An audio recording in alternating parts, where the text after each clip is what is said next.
I'm Fran Livingston, and I am an over-the-road driver for GP Transco. Well, that's a cool story as to how I got into the trucking industry many, many years ago, and I probably won't say when because that'll date me. My brother basically dared me to, and I say that because I was looking for a different career. And he owned his own truck at the time, and he suggested to me, well, why don't you drive truck? And I guess I kind of hummed and hawed about it. And he says, yeah, never mind, you probably couldn't do it anyway. So I thought, okay then, just watch me. And that was many, many, many years ago.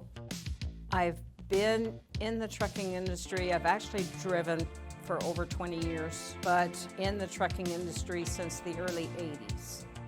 Some of the challenges that I face as a female driver, they've actually really decreased over the years. When I first started driving, there were not very many female drivers at all. And so you'd go to a company for a pickup or a delivery, and they'd load around you all the time.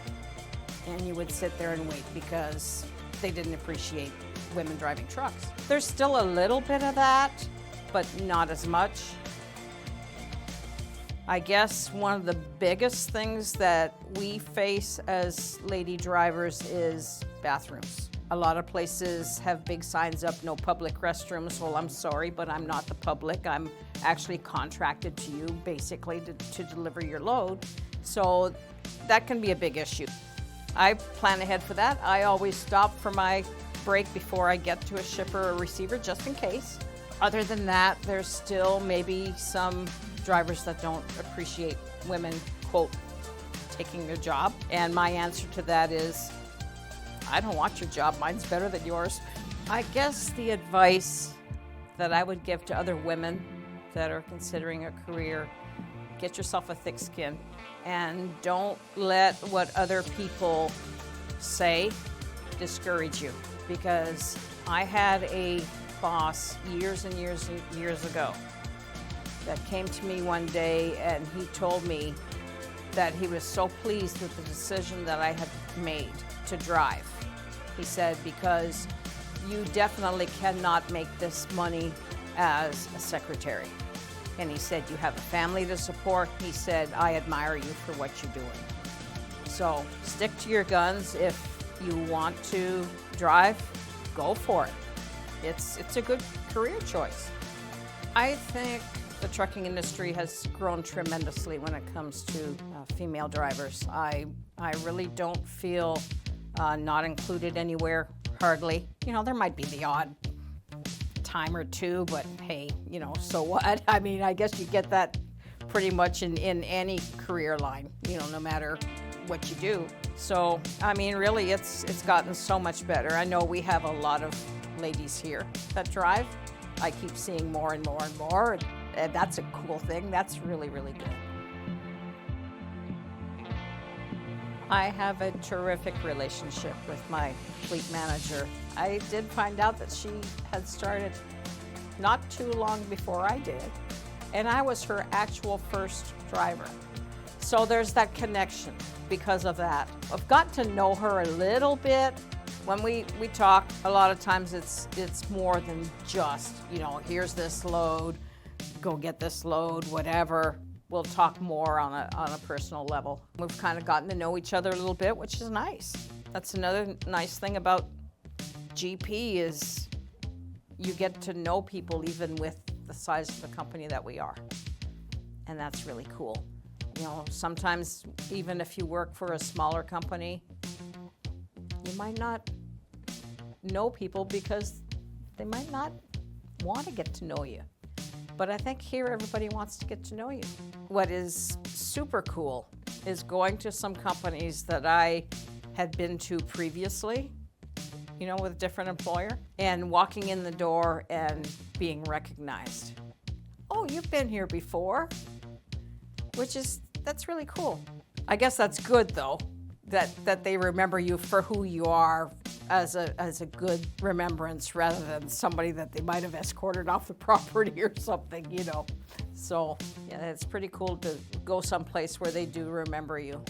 And the one thing that I have to say about a choice as a truck driver, I see myself driving for as long as I can possibly drive. And then after that, I'd love to travel. Believe it or not, I drive every day for a living, so I travel every day. But I'd like to get to some of the places that I don't have time. I really kind of like the Midwest, simply because of the wide open spaces, and you can typically just roll. I think I'm more drawn to places where the people are friendly. Like, for instance, in the South, people are typically friendly and welcoming. Some places, though, have totally surprised me. I would figure, yeah, I'm not sure. But I've come across the nicest people in all corners of the country, really. So that's a blessing. My favorite thing about GP Transco is that I feel like family here. Drivers are friendly. Everybody here is very welcoming and friendly. So I don't feel like it's as big a company as it really is, because people tend to remember who you are. And that's nice. That is really nice. And of course, we have amazing equipment. So that always helps. I found out about GP Transco because I actually saw, when I worked for my previous company, it's a lady that had pulled into a fuel island, and I was parked. And I never ever did approach her or talk to her, but I just kind of paid attention to what she was doing and paid attention to the fancy looking truck that she was driving. And like I said, I was kind of, thinking of switching companies at the time. So then I started to do some research. I did like what I saw with GP Transco. The first thing I checked was the safety score, because safety was a big deal to me at that point, and it should be to every driver. And unfortunately it's not, but it was a big deal to me. And the fact that the equipment here is top of the line. I mean, the best of the best. So it was a win-win. He would be really, really happy to know that I'm here. He was always really proud of me.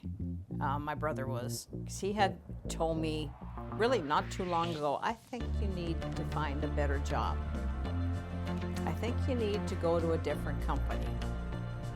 And that always kind of stuck in the back of my head, and then when I started to look, and like I said, I'd seen that lady fueling her truck, and then I started to do my research, and safety was a big deal. I think he'd be really proud. He was always proud of me for driving, and we used to, share different jokes, and we used to call each other in the middle of the night and talk over miles and miles and miles of highway, and it was always cool. I actually lost him January 31st of this year. I would think that I have a guardian angel now, is the way I see it. And there's times where, kind of goofy things happen. And I'm thinking, okay, he's watching out for me.